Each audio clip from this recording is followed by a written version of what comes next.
ద్వైపాక్షిక సంబంధాలే లక్ష్యంగా బ్రెజిల్లో పర్యటిస్తున్న ప్రధాని మోదీ ఆ దేశ ప్రెసిడెంట్ సిల్వాతో కీలక చర్చలు జరిపారు.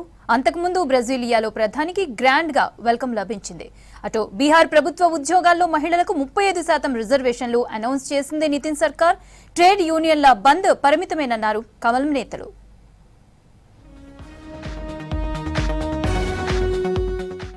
బ్రెజిల్లో పర్యటిస్తున్న ప్రధాని మోదీకి బ్రెజిలియాలో గ్రాండ్ వెల్కమ్ లభించింది. Brazil president Luiz Lula da Silva Alvorada palace లో ప్రధాని మోదీకి ఆలింగనంతో స్వాగతం పలికారు. తర్వాత ఆ దేశ బలగాల నుంచి గౌరవ వందనం స్వీకరించారు.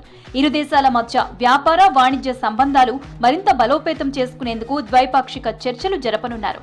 అటు రియో బ్రిక్స్ శిఖరాగ్ర సమావేశం సందర్భంగా Chile president Gabriel Boric Font ను కలవడం ఆనందంగా ఉందని ప్రధాని మోదీ తెలిపారు.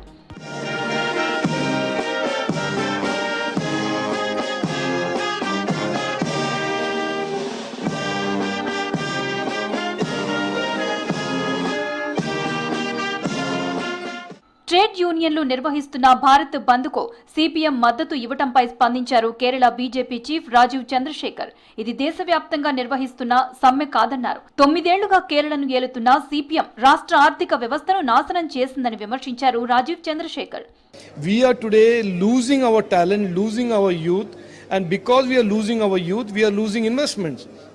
So this is a very dead old political strategy by a very dying political ideology and party that is aimed at distracting the people from all the failures, and even then they will say we want strikes and we want to make sure that companies and offices don't remain open.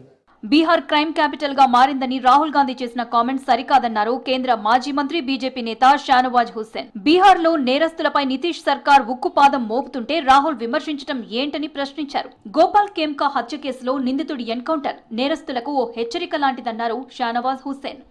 जो गोपाल खेमका की हत्या हुई उसके बाद police ने सख्त कार्रवाई की है, इनकाउंटर भी हुआ है और गिरफ्तारी भी हुई है. अपराधियों को संदेश चला गया है कि ये सरकार क्राइम के खिलाफ जीरो टॉलरेंस रखती है. खासकर राहुल गांधी ने जिस तरह पूरे बिहार को क्राइम कैपिटल कह दिया वो दुर्भाग्यपूर्ण है. किस तरह की भाषा बोली. आज तो सबको पता लग गया कि अपराधियों को चहेट कर खदेर कर बिहार पुलिस खात्मा कर रही है. బీహార్లో యూత్ కమిషన్ ఏర్పాటు నిర్ణయాన్ని స్వాగతిస్తున్నామన్నారు కేంద్ర మంత్రి చిరాగ్ పాస్వాన్. బీహార్ యువత చాలా కాలంగా కోరుతున్న డిమాండ్ నెరవేరుతుందని చెప్పారు చిరాగ్ పాస్వాన్.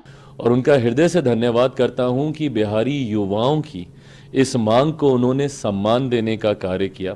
और मैं मानता हूं कि आने वाले दिनों में जब हम लोग विकसित देश की कल्पना करते हैं, मेरे प्रधानमंत्री आदरणीय नरेंद्र मोदी जी का जो लक्ष्य है 2047 तक, जिसमें बिहार की एक अहम भूमिका होगी. जब बिहार विकसित होगा तभी देश विकसित होगा. और उस विकसित बिहार के निर्माण में इस युवा आयोग की, बिहार युवा आयोग की एक अहम भूमिका होने जा रही है. బీహార్లోని ప్రభుత్వ ఉద్యోగాల్లో మహిళలకు 35% రిజర్వేషన్లు ప్రకటిస్తూ నితీష్ సర్కార్ కీలక నిర్ణయం తీసుకుంది. కొత్త నిర్ణయంతో బీహార్ మహిళలందరికీ అన్ని ప్రభుత్వ ఉద్యోగాల్లో 35% రిజర్వేషన్లు లభించనున్నాయి. ఇటీవల జరిగిన ప్రీపోల్ సర్వేలో మహిళలందరూ జేడీయూ నేతృత్వంలోని ఎన్డీఏకు ఓటేసేందుకు మొగ్గు చూపారు. ఇక పురుషులంతా మహాగఠ్ బంధన్ వైపు ఇంట్రెస్ట్ చూపారు. దీంతో మహిళా ఓటర్లను మరింత సంఘటితం చేసేందుకు సీఎం నితీష్ ఉమెన్స్ రిజర్వేషన్లు ప్రకటించారు.